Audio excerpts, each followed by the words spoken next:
Good morning दोस्तों। आप लोगों का मेरी ऐश्वर्य साइंस क्लासेस में आप लोगों का स्वागत है।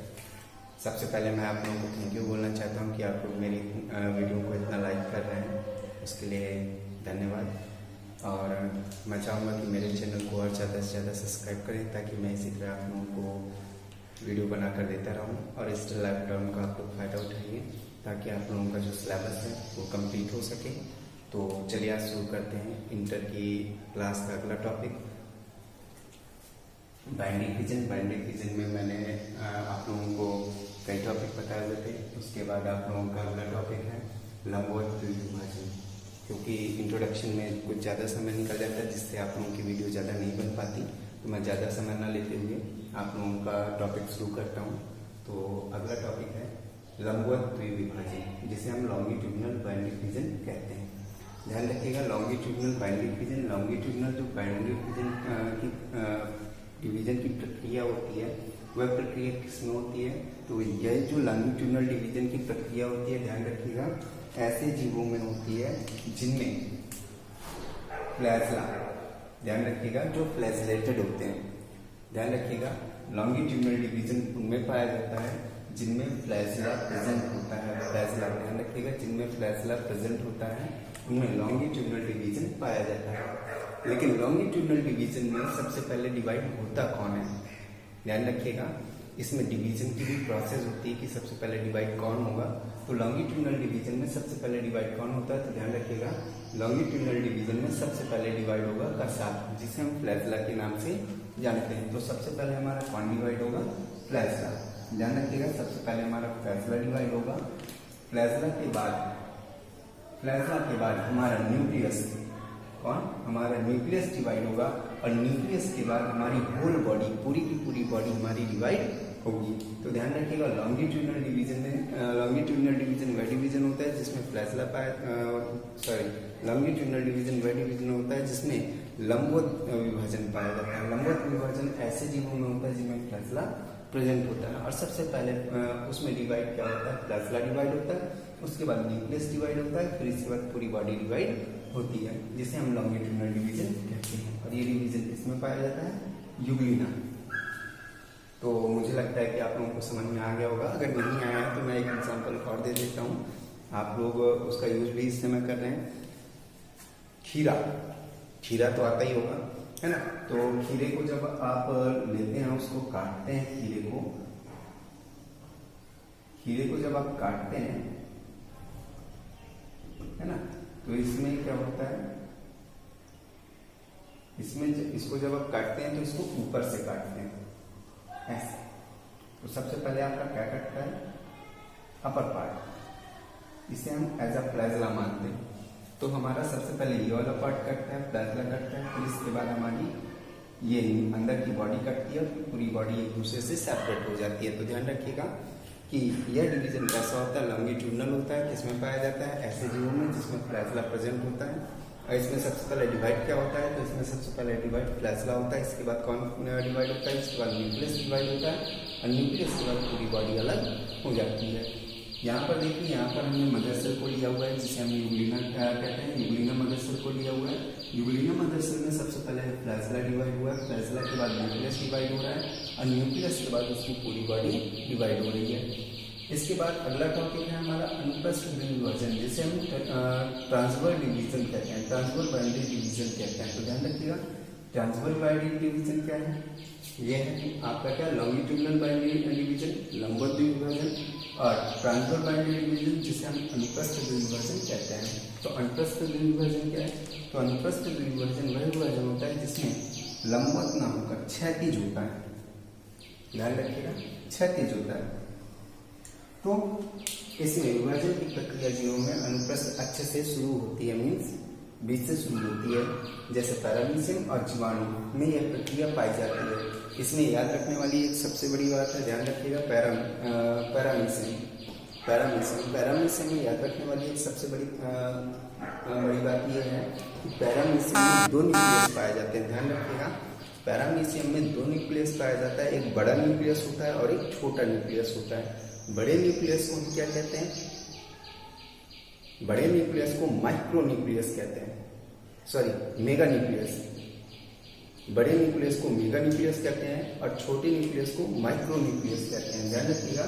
तो जो हमारा गुरु केंद्रक होता है, जिसे हम मेगा न्यूक्लियस के नाम से जानते हैं, जो हमारा गुरु केंद्रक होता है वह एमाइटोसिस अर्धसूत्री, ध्यान रखिएगा, एमाइटोसिस डिवीजन के द्वारा वो अलग होता है, और जो हमारा माइक्रो न्यूक्लियस होता है वह माइटोटिक डिवीजन के द्वारा या समसूत्री विभाजन के द्वारा एक दूसरे से अलग होता है। चलिए इसको भी बता देते हैं, तो पैरामीशियन को बना लेते हैं।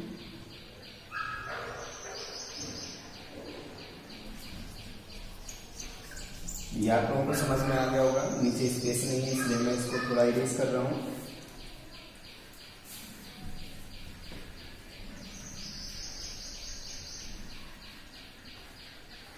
देखिए ये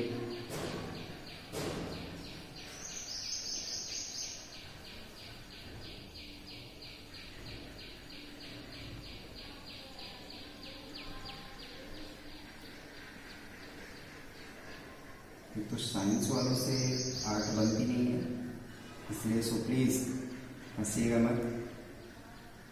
फिगर वैसे काम चला बना लेते हैं, है ना, तो इसलिए कोई भी हंसेगा नहीं। ये आप लोगों का हो गया पैरामीशियन। अब इसमें अगर हम देखें तो ये हमारा मेगा न्यूक्लियस हो गया और ये हमारा माइक्रो न्यूक्लियस हो गया, ध्यान रखिएगा। ये हमारा साइटोप्लाज्म हो गया, प्रोटोप्लाज्म आप जानते ही हैं, कल मैंने बताया भी है ना। तो ये हमारा साइटोप्लाज्म हो गया। अब इसमें डिवीजन कैसे होगा, तो इसमें डिवीजन ऐसे होगा, ध्यान रखिएगा, ऐसे डिवीजन होगा जिसके कारण क्या होगा, ये जो न्यूक्लियस होगा, ये न्यूक्लियस मेगा न्यूक्लियस अर्धसूत्री और माइक्रो न्यूक्लियस समसूत्री। तो ध्यान रखिएगा, ये हमारा क्या हो जाएगा, दो बराबर भागों में विभाजित हो जाएगा, जिससे क्या होगा, आगे हमारी दो डॉटर पैरामीशियम का निर्माण हो जाता है with the help of transfer division.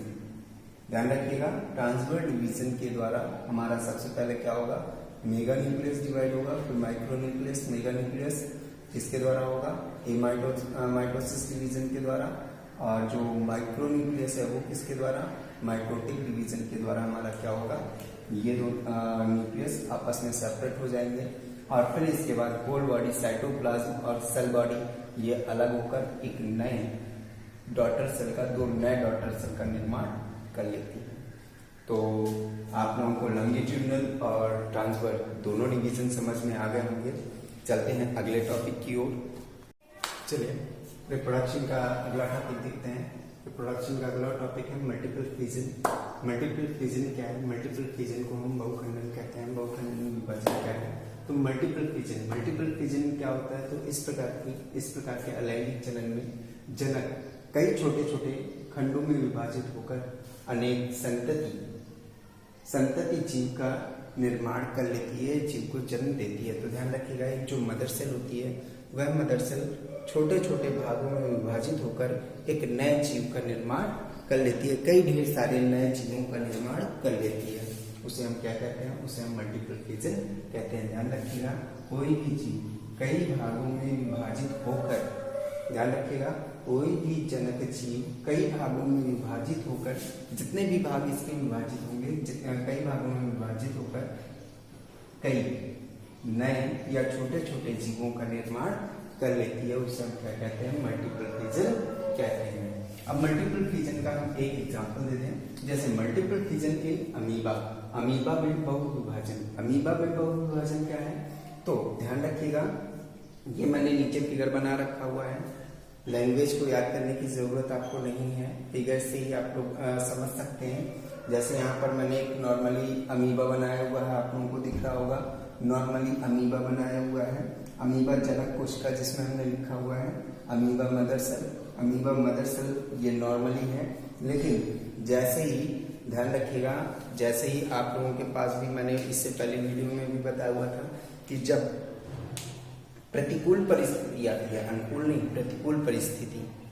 जैसे ठंडियों में आप लोगों ने देखा होगा कि ठंडियों में हम लोग अपने मीन्स एटमॉस्फेयर के अकॉर्डिंग हम अपने आप को एडजस्ट करते हैं। ठंडियों में भी आप अपने आप को एडजस्ट करते हैं। जब खाना खाते हैं, शाम को रजाई के अंदर जाते हैं, तो रजाई के अंदर जाते समय क्या होता है कि ठंड बहुत लगती है, तो आप अपने आप को सिकोड़ लेते हो, सिकोड़ते हो ना, है ना। इसी तरह से ये क्या होता है कि जैसे ही विपरीत परिस्थिति आती है तो इसके चारों ओर बनने वाले जो स्यूडोपोडिया है, स्यूडोपोडिया, वो क्या कर लेती है, स्यूडोपोडिया बनना बंद हो जाती है और अमीबा सेल के चारों ओर एक त्रिस्तरीय लेयर का निर्माण हो जाता है, ट्रिप्लॉइड लेयर का निर्माण हो जाता है। ध्यान रखिएगा, ट्रिप्लॉइड लेयर का निर्माण हो जाता है, जिसे हम क्या कहते हैं, सिस्ट वॉल कहते हैं। अब ये सिस्ट वॉल क्या है, जिसे हम हिंदी में लिखते हैं पुटी भित्ति। ये सिस्ट वॉल क्या है तो मैं आप लोगों को बता दूं। अभी हम शर्ट पहनकर बैठे हुए हैं, कोई दिक्कत नहीं है। क्या ठंड में कड़ाके की ठंड पड़ रही हो, या आप जम्मू कश्मीर में या मनाली में आप लोग जाएं, तो क्या आप शर्ट पहनकर रह सकते हो? नहीं रह सकते हो। क्यों? क्योंकि वहां पर ठंड बहुत पड़ती है। उस ठंड से बचने के लिए आप क्या करते हो, आप अपने ऊपर एक लेयर चढ़ा लेते हो, एक मोटी लेयर चढ़ा लेते हो, जिसके कारण वह परिस्थिति आप पर प्रभाव नहीं डाल सकती। क्यों? क्योंकि वह परिस्थिति आपके क्या है, विपरीत है, अनुकूल नहीं है, विपरीत है ना। तो इसी तरह से यहाँ पर भी जब अमीबा प्रतिकूल परिस्थिति में आता है तो उसके चारों ओर ट्रिप्लॉइड लेयर या त्रिस्तरीय लेयर का निर्माण हो जाता है, जिसे हम सिस्ट कहते हैं। क्या कहते हैं? सिस्ट कहते हैं। ठीक है, सिस्ट कहते हैं। ध्यान रखिएगा, सिस्ट का काम क्या है कि प्रतिकूल परिस्थिति में अमीबा को बचाना या अपनी सुरक्षा करने के लिए अमीबा प्रतिकूल परिस्थिति में अपने चारों ओर ट्रिप्लॉइड लेयर की एक सिस्ट वॉल का निर्माण कर लेता है। ठीक है, इसके बाद इसमें पाया जाने वाला जो न्यूक्लियस होता है वो बहुविभाजन के द्वारा क्या करता है, उसका न्यूक्लियस छोटे छोटे भागों में विभाजित हो जाता है। यहाँ पर लैंग्वेज दूसरी लिख रही है, लेकिन इसमें याद नहीं करना है, इसलिए मैं आपको इजी वे पर बता रहा हूँ। ठीक है, फिर इसको समझाएंगे। ठीक, पहले आप फिगर से देख लीजिए, फिर इसको देखते हैं। तो इसका जो न्यूक्लियस है विभाजित होकर कई छोटे छोटे भागों में या छोटे छोटे खंडों में विभाजित हो जाता है। विभाजन के बाद प्रत्येक न्यूक्लियस के चारों ओर, ये न्यूक्लियस हो गया, ढेर सारे न्यूक्लियस हो गए, ये ढेर सारे आपके न्यूक्लियस हो गए। ठीक है, ये न्यूक्लियस हो गए। ये जो ब्लू कलर के न्यूक्लियस बने हुए हैं, ठीक है, इस न्यूक्लियस के चारों ओर ये जो कोशिका द्रव है, कोशिका द्रव की थोड़ी थोड़ी सी मात्रा इन न्यूक्लियस के चारों ओर एकत्रित हो जाती है। ठीक है, ये एकत्रित हो गई और इसके चारों ओर फिर क्या होता है, एक लेयर बन जाती है, वॉल बन जाती है, लेयर बन जाती है।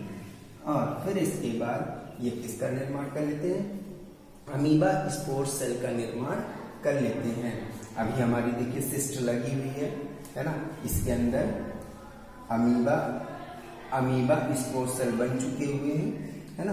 अब इसके बाद अब हमारा अनुकूल परिस्थिति आ रही है। जैसे ही अनुकूल परिस्थिति आती है तो ये जो हमारी सिस्ट वॉल है ये जल में क्या हो जाती है, डिसॉल्व हो जाती है, वाटर में डिसॉल्व हो जाती है, घुल जाती है।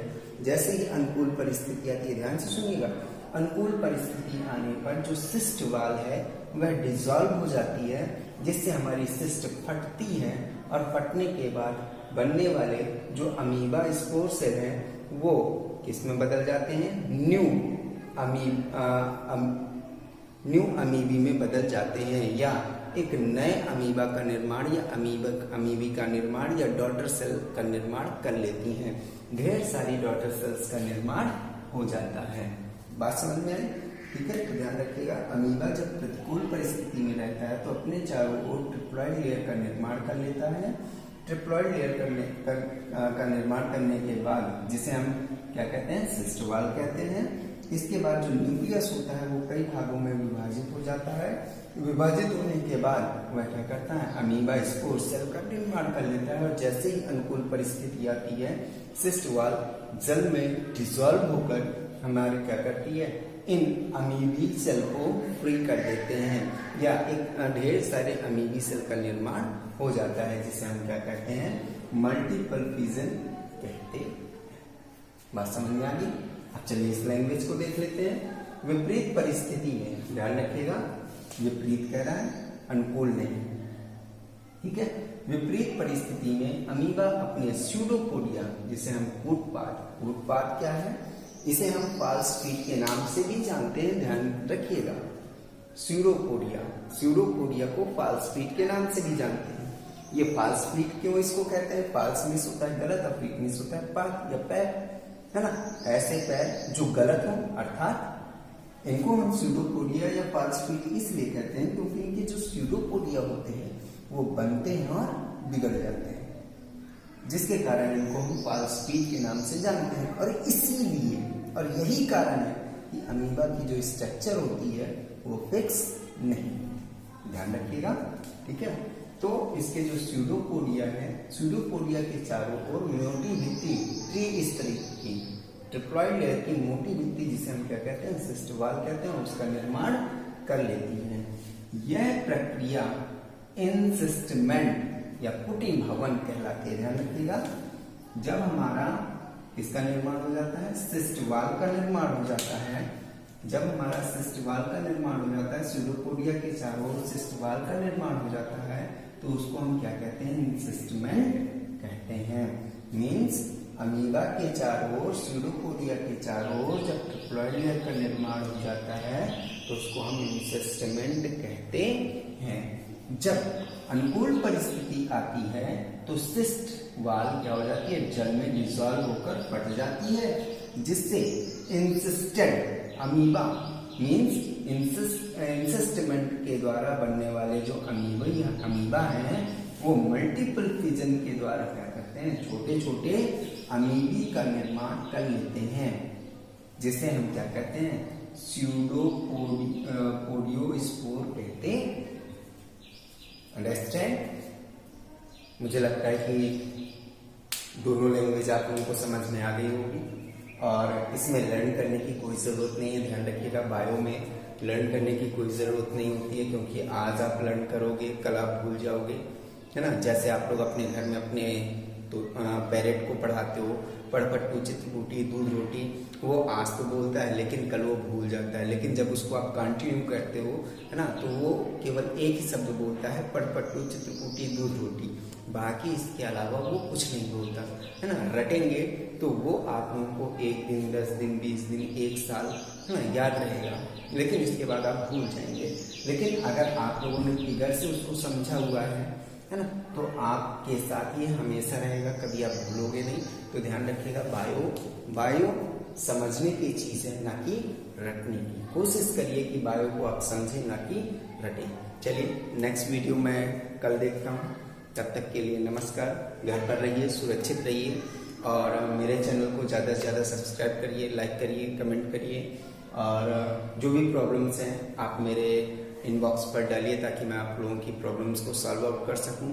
और ये लेसन कुछ ही दिनों में ख़त्म होने वाला है, इसके बाद मैं आप लोगों को इसके क्वेश्चंस आंसर करवाऊंगा, वो भी आप नोट कर सकते हो। मैं इसलिए कर रहा हूँ ताकि मेरे द्वारा बोली गई जो स्पीच है वो अगर छूट जाती है तो आप इसको पॉज करके आप इसको नोट कर सकते हैं। मैं एक एक टॉपिक आपको पढ़ा रहा हूँ ताकि आप लोगों को इजी वे पर आपकी बुक से मैटर मिलता है। तो मेरे चैनल को सब्सक्राइब करिए, नोट्स बनाइए, घर पर रहिए, लर्निंग करिए और अपना फ्यूचर बेस्ट बनाइए। जय